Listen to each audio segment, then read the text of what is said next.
Hello guys, welcome back to our channel. কেমন আছো তোমরা সবাই? তো আজকে তোমাদের সাথে একটা ভ্লগ শেয়ার করব।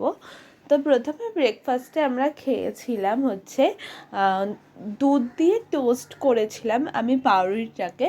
তোমরা জানোই কিছুদিন আগে একটা ভাইরাল রেসিপি বেরিয়েছিল পাউরুটিটাকে দুধ দিয়ে টোস্ট করা, অল্প অল্প করে দুধ দিয়ে। তো সেটাই আমি করেছিলাম, খুব টেস্টি হয়েছিল।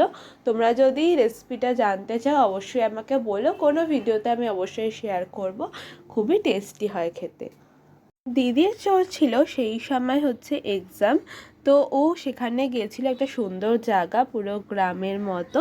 তো তোমাদেরও সেটা ভিডিও করে দেখাচ্ছে, ওর মুখ থেকেই তোমরা শুনে নাও। সো গাইস, আমার এক্সাম সেন্টার পড়েছিল গঙ্গাধরপুর কলেজে। তো সেটা ধুলাঘর ছাড়িয়ে অনেকটা ভেতরে। তোমরা ছবি দেখেই বুঝতে পারছো পুরো জায়গাটা গ্রাম গ্রাম।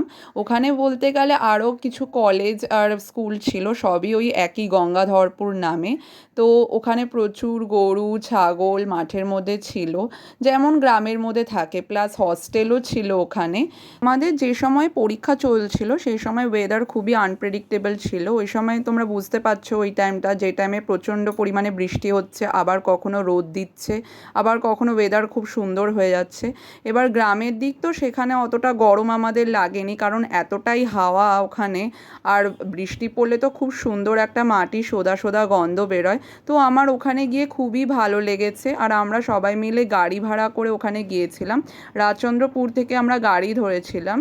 তোমরা তো জানোই আমাদের বাড়ি দমদমে, তো দমদম থেকে সেই ধুলাগড়ে ছাড়িয়ে যেতে অনেকটা দূর, তো আমাদের গাড়ি ভাড়া করতেই হতো, না হলে অনেকটা কষ্ট করে এক্সাম সেন্টারে যেতে হতো। তো বুঝতেই পারছো এক্সাম, আর আমি অতটা মানে জার্নি করতে পারি না। তো এর জন্য আমরা গাড়ি ভাড়া করেছিলাম। আর সেখানে কোনো খাবারের দোকান ছিল না, তো আমাদের তো খাবার নিয়ে যেতে হয়েছে বাড়ি থেকে। তো আমার মাকে তো তোমরা সবাই জানোই, কখনো রুটি, কখনো পরোটা, কখনো পাউরুটি, যা কিছু হয় খাবার পেট ভরার মতো মা সবসময় নিয়ে যায়। যখন বাড়িতে কেউ না থাকে তখন আমি বাড়িতে চুপি চুপি ফ্রাইড রাইস, চাউমিন বা অন্য কিছু আমার যেটা পছন্দ হয় সেটাই বানাই। তো দুপুর হয়ে গেছিলো তাই ফ্রাইড রাইসই বানিয়েছিলাম, মা বানিয়ে গেছিলো মাছের ঝোল আর ইলিশ মাছের মাথার তরকারি। তো দুটোই খুবই টেস্টি হয়েছিল। আর এটা নিয়ে ফুল থালির ভিডিও আমার চ্যানেলে আছে, আমি লিঙ্ক দিয়ে দেবো। তোমরা যদি দেখতে চাও তাহলে লিঙ্ক ক্লিক করে দেখিয়ে নিও। আর ভিডিওটাকে একটা লাইক করে দিও, সাবস্ক্রাইব করে দিও। Thanks for watching.